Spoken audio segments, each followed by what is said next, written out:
మీలో ఎంత మందికి కృష్ణాష్టమి రోజు ఉట్టి కష్టాల గురించి తెలుసు చెప్పండి.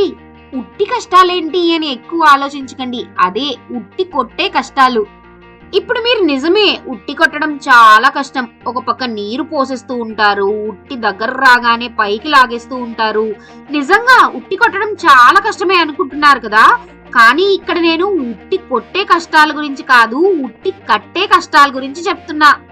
నిజంగా ఉట్టి కట్టడం చాలా కష్టం, అదేం చిన్న పని కాదు.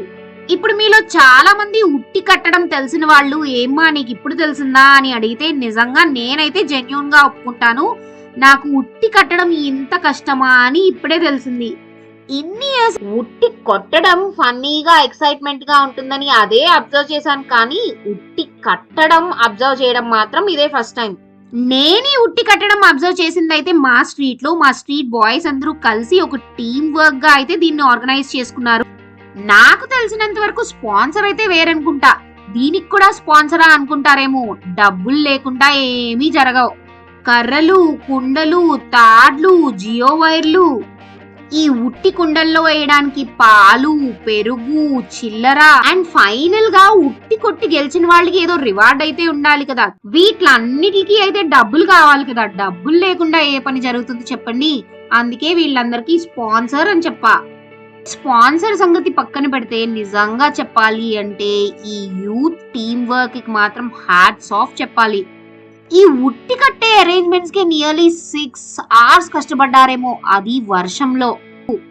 చెట్లు, సన్సైడ్లు, మ్యాడ్లు ఎక్కి మొత్తం మీద ఈ ఉట్టి ఫ్రేమ్ వర్క్ అయితే తయారు చేశారు. ఈ ఫ్రేమ్ వర్క్ కి డెకరేషన్ కూడా చేశారు చూడండి, ఏదో క్లైంబర్ తెచ్చి చుట్టారు దానికి. అంతేకాదు డ్రింక్ బాటిల్స్ కూడా హ్యాంగ్ చేశారు.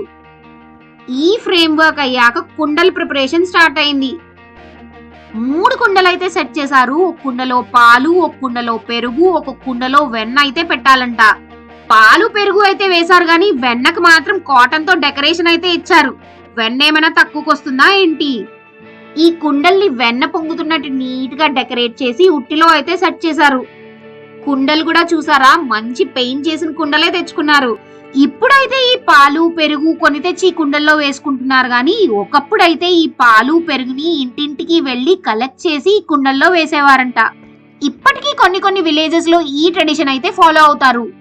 2 వర్క్స్ అయితే ఫినిష్ అయ్యాయి కదా. ఇప్పుడు 3rd వర్క్, ఈ ఉట్టి కొట్టేటప్పుడు వాటర్ కొడుతూ ఉంటారు కదా మొహాల మీద, ఈ వాటర్ స్టోర్ చేయడం. దీనికోసం అయితే 3 డ్రమ్స్ అరేంజ్ చేసుకున్నారు. బాగా అరేంజ్ చేశారు, లెఫ్ట్ రైట్ ఆపోజిట్ డైరెక్షన్ లో. ఇంత కష్టపడ్డాక అన్ని ప్రిపరేషన్స్ అయిపోయాయి కదా అని హ్యాపీగా సాంగ్స్ ఆన్ చేసుకుని గేమ్ స్టార్ట్ చేసేసరికి కహానీలో ఒక ట్విస్ట్. పాట్ లాగేసరికి పుల్లి స్టక్ అయింది. మళ్ళీ వాళ్ళ కష్టాలు చూడాలి. హ్యూమన్ పిరమిడ్ గా ఫామ్ అయ్యి, అంటే ఒకరి మీద ఒకరు ఎక్కి ఆ పుల్లి సెట్ చేయడానికైతే చూసారు గానీ ఆ పని అయితే అవ్వలేదు. సో మళ్ళీ ఆ వర్షంలో ఆ రోప్ని కట్ చేసి ఆ ప్రాసెస్ అంతా స్టార్ట్ చేశారు. నేను ఒక టీచర్ని, ఏదైనా ఈవెంట్ అయితే దాంట్లో డెకరేషన్, అరేంజ్మెంట్ వీటిలన్నిటికీ ఎంత టైం అండ్ ఎఫర్ట్ పడుతుందో నాకు తెలుసు. ఇది వర్క్, రెస్పాన్సిబిలిటీ, చెయ్యాలి, తప్పదు కదా. కానీ ఈ పని అలా కాదు కదా.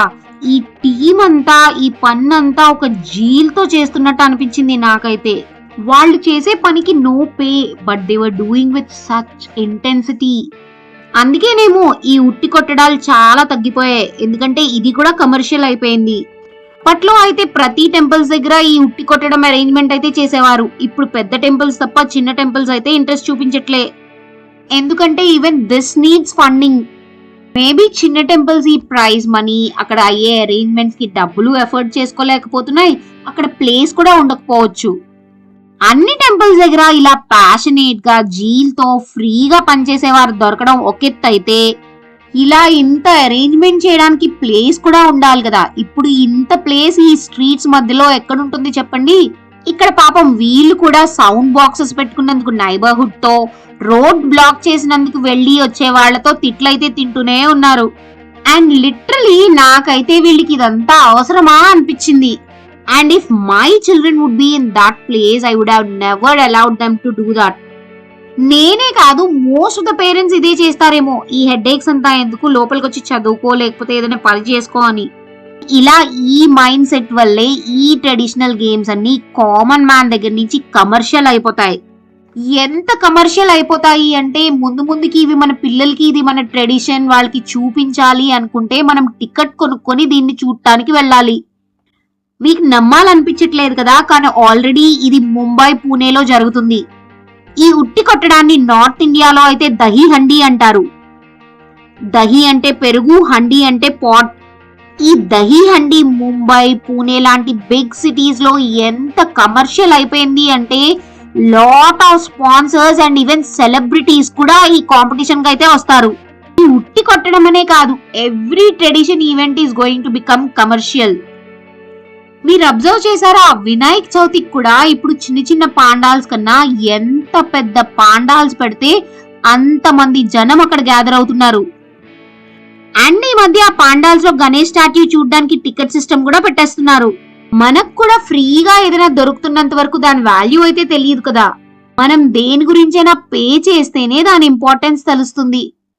అండ్ ఈ ట్రెడిషన్స్ ఎందుకు ఇంపార్టెంట్ అంటే ఈ బిజీ లైఫ్ లో అట్లీస్ట్ ఇయర్లీ వన్స్ ఈ ఫెస్టివల్స్ వచ్చినప్పుడైనా ఇవన్నీ జస్ట్ రిమైండ్ చేసుకోవడానికి అండ్ మన పిల్లలకి ఇవి తెలియజేయడానికి.